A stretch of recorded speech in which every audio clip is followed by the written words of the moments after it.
Assalamualaikum warahmatullahi wabarakatuh. Hai teman-teman, di video kali ini saya akan membahas mengenai salah satu bentuk puisi siber. Sebelumnya kalian udah pernah dengar belum nih apa itu puisi siber? Jadi puisi siber adalah puisi yang dipublikasikan melalui internet. Ya, puisi yang akan saya bahas pada pertemuan kali ini adalah Bumantara Bahasa. Mari kita mengulik terlebih dahulu mengenai makna dari puisi tersebut. Puisi tersebut menceritakan mengenai perjuangan para pendahulu kita selama berabad-abad tahun lamanya melawan para kolonialis atau penjajah. Selanjutnya pengarang juga menonjolkan arti dari keinginan untuk mendapatkan kebebasan seperti sebelumnya. Selanjutnya kita akan membahas mengenai unsur intrinsik dari puisi tersebut. Yang pertama yaitu tema. Jelas temanya yaitu perjuangan dan cinta tanah air. Karena di sini pengarang benar-benar ingin membuat kita seakan-akan melihat dan merasakan apa yang para pendahulu kita rasakan, seperti perjuangannya orang-orang zaman dahulu yang wanita dinodai, laki-laki dibunuh dan dipekerjakan secara paksa. Jadi benar-benar pengarang ingin kita kembali merasakan apa yang para pendahulu kita telah perjuangkan untuk kita saat ini.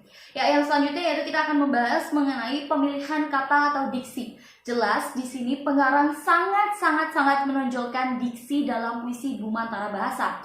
Seperti contoh yaitu Bumantara. Sering gak sih kita mendengarkan kata Bumantara? Pasti jawabannya tidak. Jarang sekali kita mendengarkan kata Bumantara pada percakapan sehari-hari. Jadi Bumantara itu artinya apa sih? Bumantara itu memiliki arti angkasa atau awang-awang.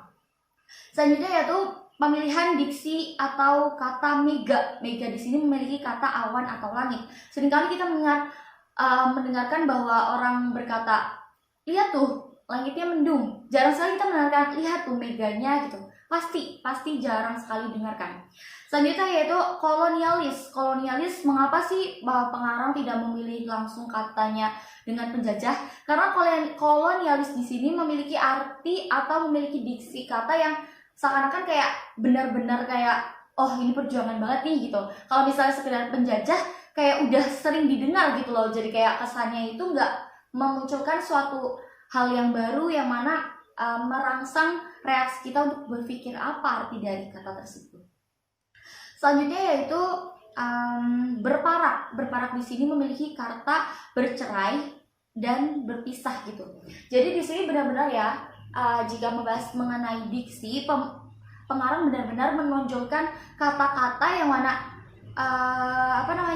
pengarang ini ingin merangsang pemikiran kita untuk berpikir dan mencari dan menambah kosakata kita tentang bahasa Indonesia yang jarang sekali kita temukan dalam percakapan sehari-hari. Itu poin yang sangat bagus. Selanjutnya yaitu kita akan membahas mengenai rasa. Apa yang dimaksud dengan rasa? Rasa adalah sikap penyair terhadap pokok permasalahan yang terdapat dalam puisi tersebut. Ya, jadi rasa dari puisi yang ingin disampaikan oleh pengarang yaitu yang pertama rasa sangat merindukan yang namanya kebebasan. Yang kedua yaitu perjuangan mereka melawan penjajah, kemudian rasa sakit mereka, wanita dinodai, laki-laki dikerjakan secara paksa, nyawa direnggut dengan seenaknya gitu.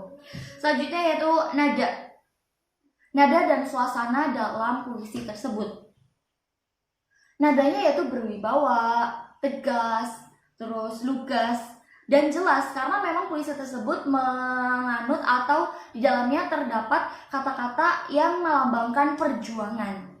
Selanjutnya yaitu suasana. Suasananya yaitu perjuangan yang optimis untuk menggeser kekuasaan penjajah di Indonesia selama berabad-abad tahun lamanya.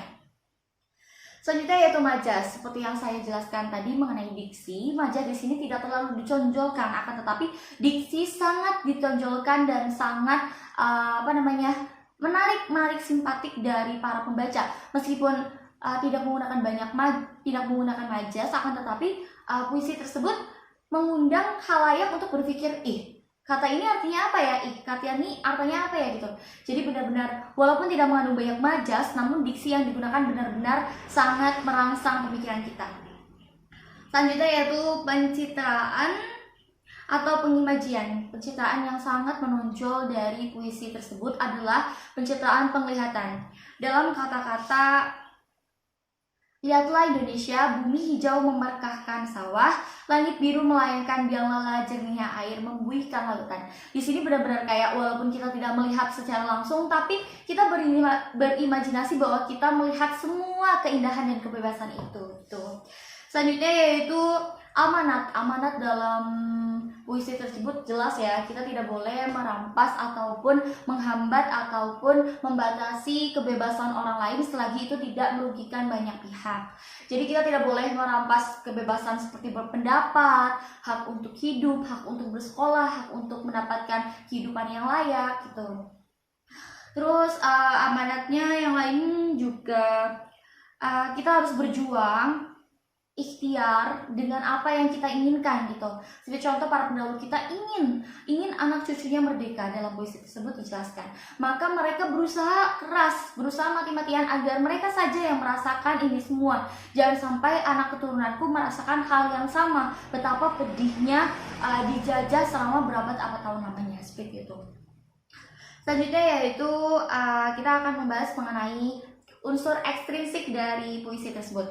Ya, unsur ekstrinsiknya yaitu yang pertama nilai moral ya. Nilai moralnya sebagai manusia yang beradab, kita tidak boleh ibaratnya mengambil hak-hak orang lain, seperti mengambil kesucian orang lain, itu sangat-sangat tidak diperkenankan. Selanjutnya yaitu nilai moralnya yaitu kita tidak boleh berbuat semena-mena, kita tidak boleh istilah bahasa gampangnya itu tidak boleh gampangin orang lain gitu loh.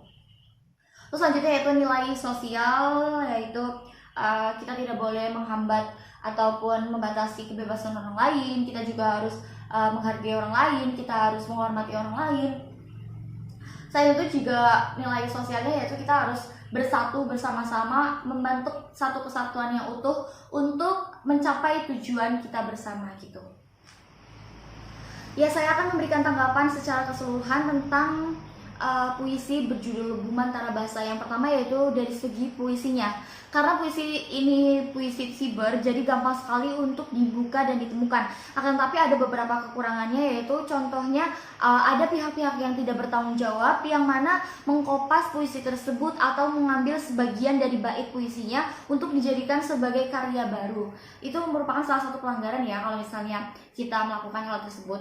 Yang kedua yaitu dari segi isinya. Yang pertama yaitu kosakata, diksi itu benar-benar cantik sekali sehingga merangsang kita untuk berpikir apa arti dari kata-kata tersebut, sehingga setelah mencarinya kita akan menambah ilmu dan wawasan yang kita miliki.